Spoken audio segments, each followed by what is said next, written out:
This is Eric Brotman, the host of Don't Retire, Graduate, the podcast that asks you what you want to be when you grow up so you can graduate into retirement with a purpose and a passion. Welcome to our Diary of a Financial Advisor segment, where we interview financial advisors about their professional journeys and their passion for helping others succeed.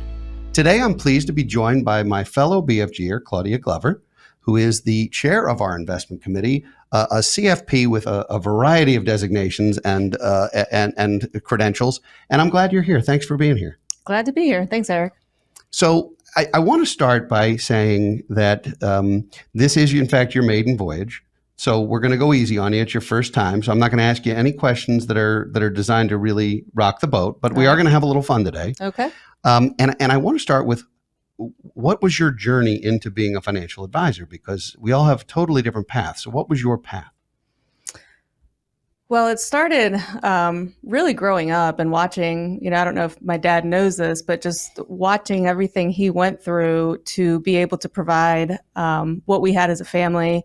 My parents immigrated to this country when I was very young, and just watching him be able to manage, really save in a very disciplined way was really impressive to me. So when I got out of college, I knew I wanted to be in finance, and being an advisor and being able to help guide people through their own journeys is really what drives me.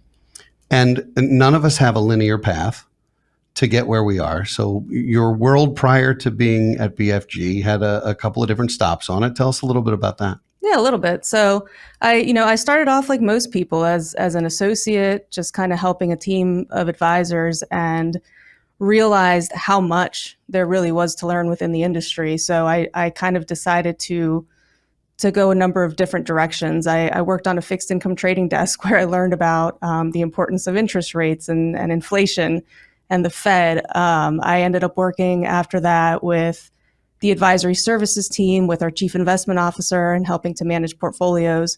By the end of my time at Wells Fargo, I was, managing a growth and income internally managed SMA.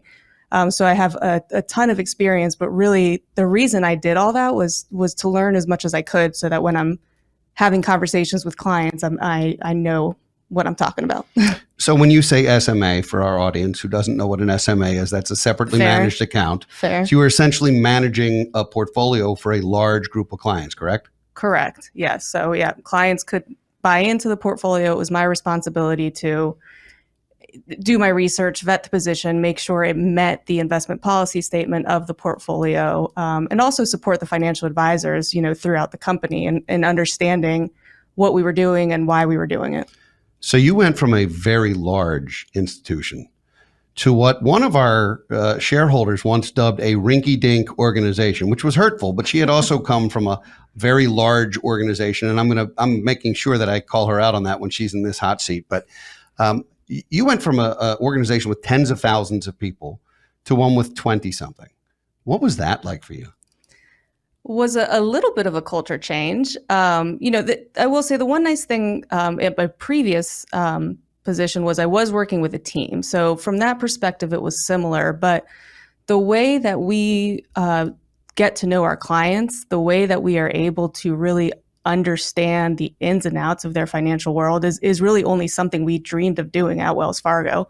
This idea of financial planning, and doing due diligence and getting to know clients was something we talked about, but really difficult to do at such a large size. So it's really been nice. So if I had to put you on the spot, which I can't wait to do, and I had to ask you, what is your why? Why do you do this for a living? Why is this the way you want to spend this chapter of your adult life? What does that look like? Well, my why is really watching people make it through those milestones. So, I always say, we have a number of different meetings every week, but having those meetings with people when they finally retire or finally pay that last college tuition payment, it's really such an emotional moment for the person going through that, and being able to be the one that got them through that journey. That's my why. The everyday is fun, but those big aha moments, and that's why I do it. It drives me every day. So Claudia won't admit this, but I'm going to once again put her on the spot because it's fun. But Anytime there's a project at BFG, she's voluntold that we need her in that project. Like, I've never seen anyone be on every committee and subcommittee of the subcommittees than you have. And first of all, I thank you for all those hats that you wear. And second of all, I apologize for all those hats that you wear. But your voice is just such an important one in the room because of not only your institutional experience, but also your the thoughtful nature of the way that you digest information, and that you're less likely to make a knee-jerk reaction or to come up with a decision prematurely. You really do sort of take all of that into account, and I imagine that's partly why clients enjoy working with you, because you're not there to sort of bark orders. You're there to listen and to sort of assimilate all of that information and integrate it. So that was not so much to put you on the spot, but to compliment you. What are you most looking forward to? We're heading into 2025.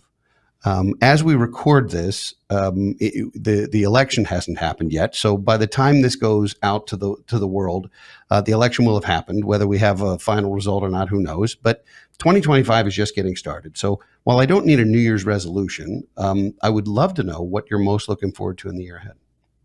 Wow, tough question.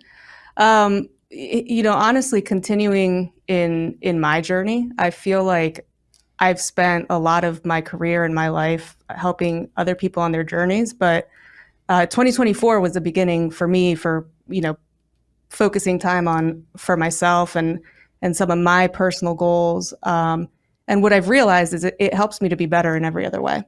So I'm excited to kind of continue to find myself and grow and challenge myself in different ways. So I understand BFG has a program for accountability. And every person who works in the organization has an accountability partner who sort of holds their feet to the fire. Can you talk a little bit about the accountability partner, the long straw or short straw you drew for that, and how that's been a part of your journey? Yeah, it's been a big part of this year. And so Eric and I have the pleasure of being accountability partners. And, I think one of the things that we talked about at the beginning of the year was holding ourselves accountable to not only personal goals and professional goals, but we meet every month and talk about that. And it really has been helpful to, sometimes I think we tend to focus too much on one or two things and lose sight of the big picture. So I think the accountability meetings have been really helpful. Well, I will confess they've been more helpful for me maybe than they've been for you, because I've gotten a whole lot out of that.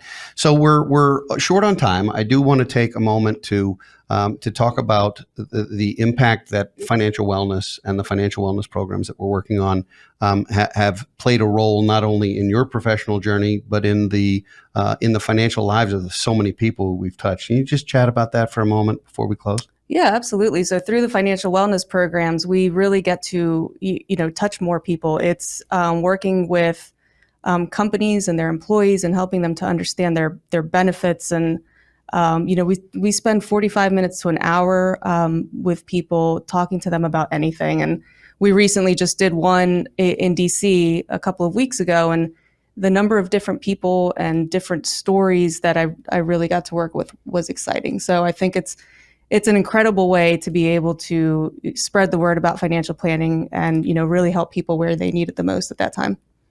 Well, we are going to close. The next time you're on Diary of a Financial Advisor as a part of Don't Retire Graduate, I'm going to ask you for some stories, obviously anonymous stories, but things that you've seen that are either really big successes and wins or really swings and misses. And so, as we build our diary, we're going to start with these introductions, introduce all the various advisors and members of the team. And you were first. I don't know if you volunteered to be first or if this just happened. You did not volunteer? I'm always volunteered. well, I appreciate it, Claudia. Thank you very, very much for being first, and well done. Thanks. Want to thank all of you for listening today. If you enjoy our show, please subscribe, leave a rating on your favorite podcast platform, and share it with your friends and family so they can join you on your journey to financial freedom. If you'd like to send us a topic or idea we can discuss in a future episode of Don't Retire Graduate, please post it on our Facebook page or tweet us at Brotman Planning.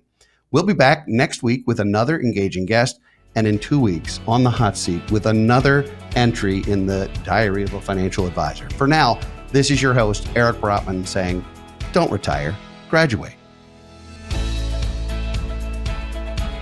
Securities offered through Kestra Investment Services, LLC, Kestra IS, member FINRA SIPC. Investment advisory services offered through Kestra Advisory Services, LLC, Kestra AS, an affiliate of Kestra IS. Kestra IS or Kestra AS are not affiliated with Brotman Financial or any other entity discussed.